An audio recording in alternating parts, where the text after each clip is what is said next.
Hello student, आज हम बात करेंगे क्लास 7th के मंजरी के फर्स्ट चैप्टर के बारे में। चैप्टर का नाम है निर्माण करो। अब निर्माण करो से आशय है कि फिर से नव निर्माण करना। इस कविता में फिर से नव निर्माण करने की बात की गई है और इस कविता के कवि हैं द्वारका प्रसाद माहेश्वरी। द्वारका प्रसाद माहेश्वरी के बारे में जानते हैं थोड़ा सा। द्वारका प्रसाद माहेश्वरी का जन्म 1 दिसंबर 1916 को उत्तर प्रदेश में हुआ था। इनकी रचनाएं जैसे माँ, उठो धरा के अमर सपूतों, इनकी मुख्य रचनाएं मानी जाती हैं। अब थोड़ा कविता के बारे में जान लेते हैं। पहले इसका परिचय बता दें तो प्रस्तुत कविता में कवि लोगों को जागरूक करते हुए कहता है कि उठो जागो और देश के नवनिर्माण में अपना योगदान दो। आपके अच्छे कार्यों और विचारों द्वारा ही यह देश की उन्नति के नव शिखर पर आरूढ़ होता है। अब कवि ने इस कविता में बताया क्या है, पहले आपको बता दें हम। तो कवि कहता है, हे मातृभूमि के पुत्रों, तुमने इस देश को स्वतंत्र करने के लिए बड़ा संघर्ष किया है और हमेशा विजय पाकर वापस आए हो। अपने देश का झंडा लहराया है। सचमुच तुम भारत के सपूत हो, लेकिन अभी तुम्हें बहुत करना है। युग युग से पराधीनता में रहते रहते यहाँ देशवासियों के हृदय में निराशा भर गई है। जागो, तुम्हें सबके मुँह से निराशा दूर करनी है, आशा बढ़ानी है। अब कविता का शास्वर वाचन करते हैं। तो पहले शास्वर वाचन करेंगे कविता का।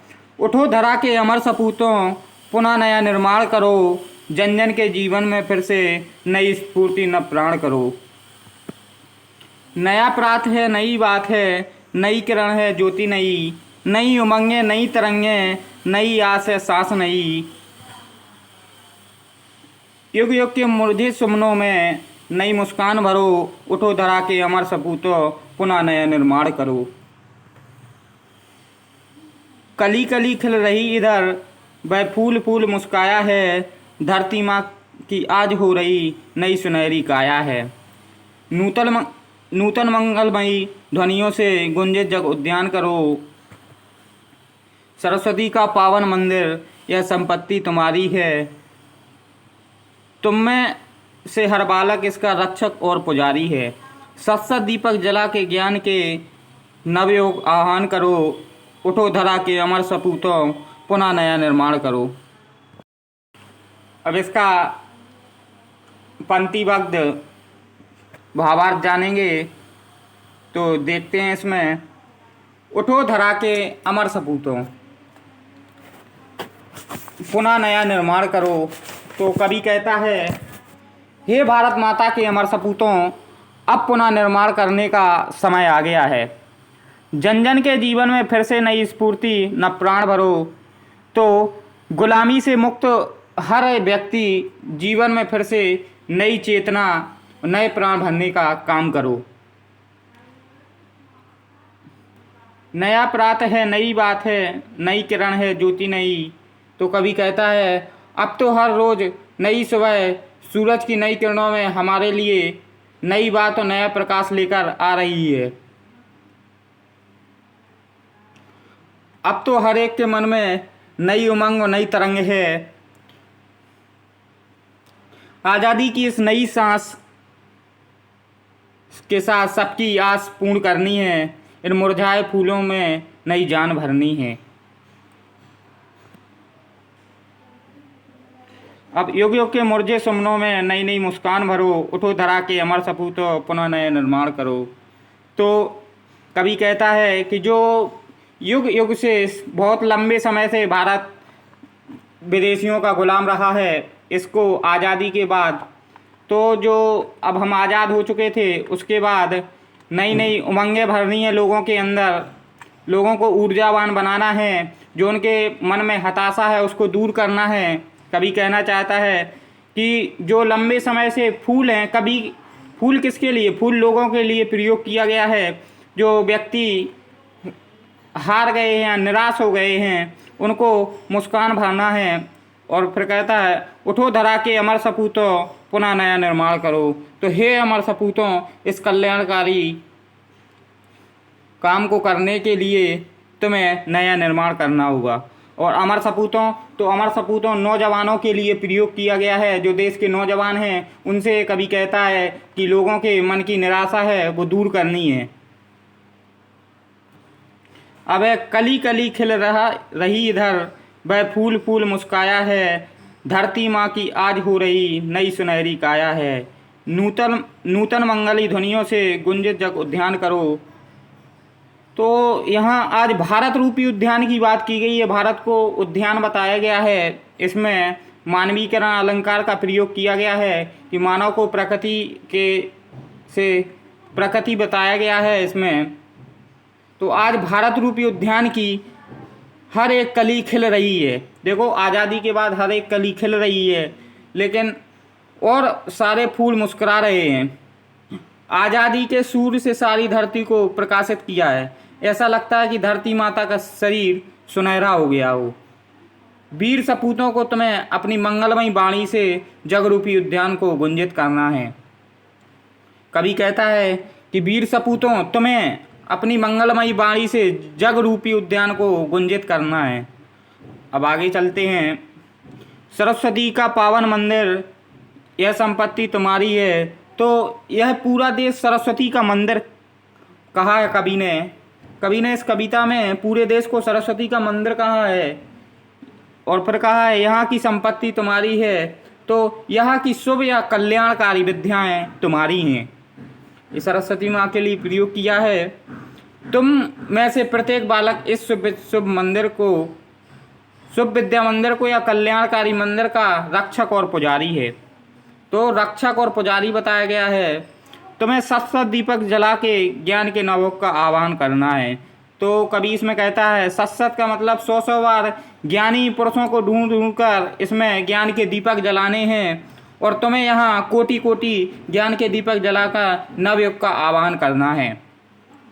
उठो धरा के अमर सपूतों पुनः नया निर्माण करो। तो हे अमर सपूतों, इस कल्याणकारी ज्ञान के द्वारा ही तुम्हें नए युग का निर्माण करो।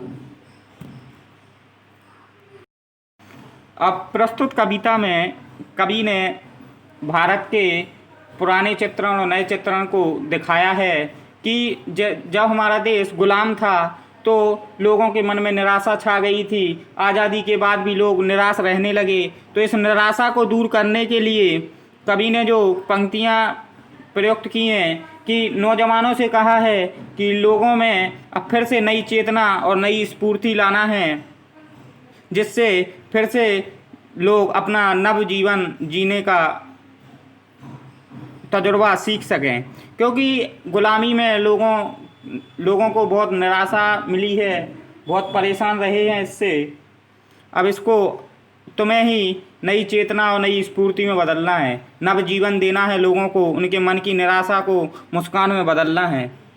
तो ये कवि इसमें कहना चाहता था। अब इसके अभ्यास की बात, पहले शब्दार्थ की बात कर लेते हैं। तो धरा का मतलब होता है धरती, ये कठिन शब्द हैं इसके। अमर का मतलब अविनाशी या नौजवान। सुनहरी का मतलब सुनहरा रंग। और ध्वनियों का मतलब आवाज़ें। उद्यान का मतलब बगीचा। रक्षक का मतलब रक्षा करने वाला। सत का मतलब 100 बार। आस का मतलब आशा, जो आशा लगी हुई थी उन्हें वो आस टूटने नहीं देना है। सुमन का मतलब फूल। पुनः का मतलब दोबारा। निर्माण का मतलब बनाना। स्फूर्ति का मतलब तेजी या फुर्ती। प्रातः का मतलब सुबह। तरंगा का मतलब लहरें। आह्वान का मतलब पुकार या बुलावा। अब इसके अभ्यास के बारे में चर्चा करेंगे। कवि जीवन भरने के लिए कह रहा है। तो कवि जीवन भरने के लिए, तो जीवन में स्फूर्ति और प्राण भरने के लिए कह रहा है। तो इसका हो जाएगा दोनों।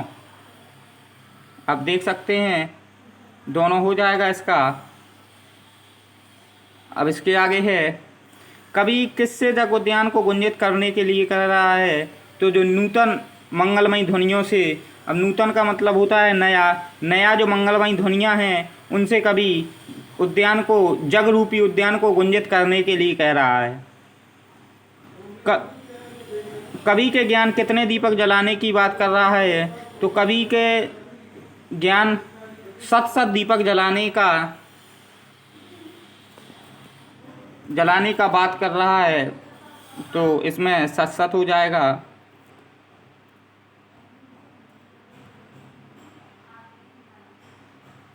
अब इसके आगे है, कवि किन में क्या भरने की बात कहता है, तो कवि लोगों में नई चेतना, नव जीवन और स्फूर्ति भरने की बात कर रहा है।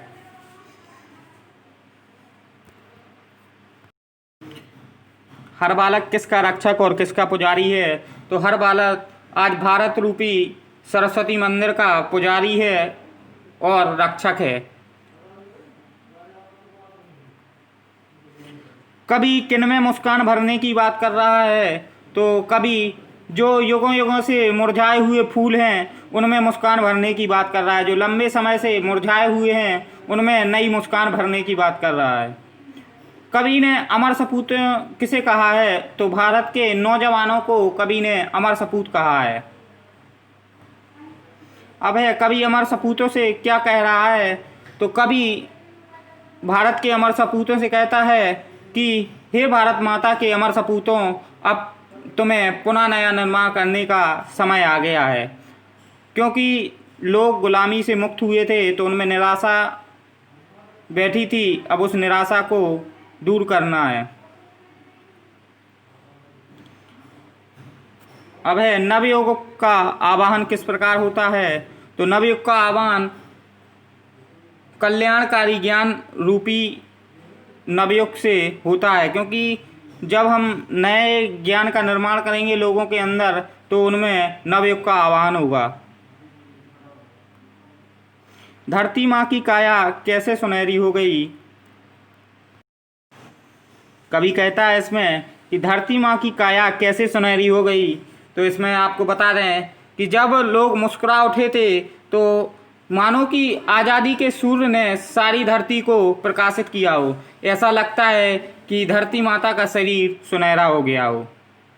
प्रस्तुत कविता क्या संदेश देती है, तो प्रस्तुत कविता यह संदेश देती है कि लोगों में जागरूकता और लोगों की निराशा को दूर करने के लिए उनमें नई नई चेतनाएं और स्फूर्तियाँ भरनी है, जिससे उठो जागो और देश के नवनिर्माण में योगदान दो। कविता यह सिखाती है कि हमें देश के नव निर्माण में योगदान देना है। अब पंक्तियों को पूर्ण कीजिए, तो नया प्रात है, नई बात है, नई किरण है, नई ज्योति है, तो नया प्रात भरा जाएगा, इसमें नई बात भरा जाएगा, इसमें किरण भरा जाएगा। अब नई उमंगें, नई तरंगें, नई आस है, सांस नई। अब युग युग के मुरझे सुमनों में नई नई मुस्कान भरो, उठो धरा के अमर सपूतों, पुनः नया निर्माण करो। तो इसमें अमर सपूत भरा जाएगा, इसमें नया निर्माण भरा जाएगा। नया जोश है, नई तरंगें, तो नई उमंगें, नई तरंगें, इसकी कविता की पंक्ति होगी। प्रत्येक जीवन में नई फुर्ती और नई शक्ति भर दो, तो जन जन के जीवन में फिर से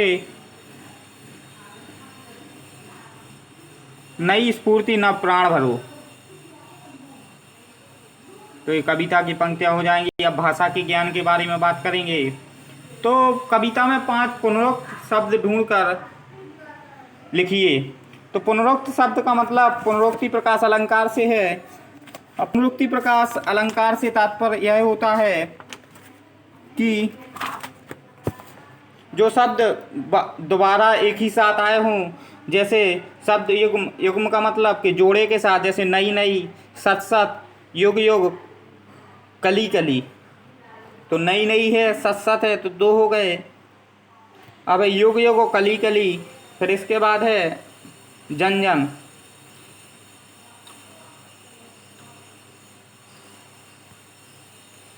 अब प्रत्येक पंक्ति में जो शब्द पर्यायवाची नहीं है उस पर गोला लगाइए। तो जग का पर्यायवाची विश्व भी होता है, दुनिया भी होता है, संसार भी होता है। देश एक ऐसा शब्द है जो जग का पर्यायवाची नहीं होता है। अब धरा है तो धरा का मतलब धरती, पृथ्वी, भूमि। तो धरा का पर्यायवाची धारा नहीं होता है। किरण का मतलब होता है अंशु। राकेश नहीं होता है, क्योंकि राकेश चंद्रमा का पर्यायवाची होता है। मरीचि और कर होता है इसका पर्यायवाची, तो राकेश इसमें से नहीं है। अब उद्यान है, उद्यान का मतलब बाग या बगीचा। उद्यान तो वाटिका, बगीचा और बाग इसके पर्यायवाची होंगे। कली है, कली इसका पर्यायवाची नहीं होगा। सुमन है, सुमन फूल का पर्यायवाची होता है, तो फूल, कुसुम, प्रसून इसका बाग नहीं होगा। तो देखो हमने आपको गोला लगा के बता दिया है इसमें। अब है निम्नलिखित शब्दों के विलोम लिखिए। तो विलोम लिखना है तो नया का विलोम होता है पुराना, फूल का होता है कांटा, नूतन का होता है पुरातन, स्फूर्ति का होता है आलस्य, ज्ञान का होता है अज्ञान, जीवन का होता है मृत्यु।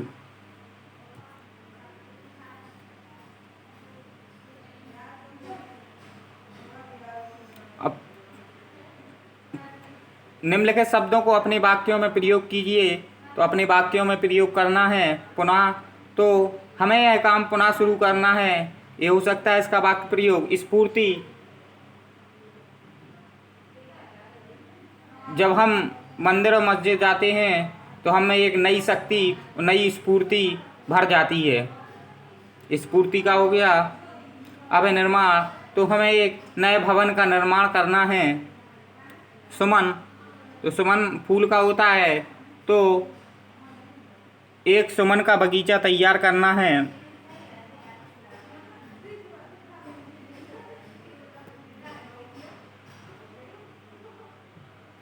अब ये आपका चैप्टर कंप्लीट होता है। इसके बाद अगले चैप्टर की बात करेंगे। कल आपको अगले चैप्टर की बात करेंगे।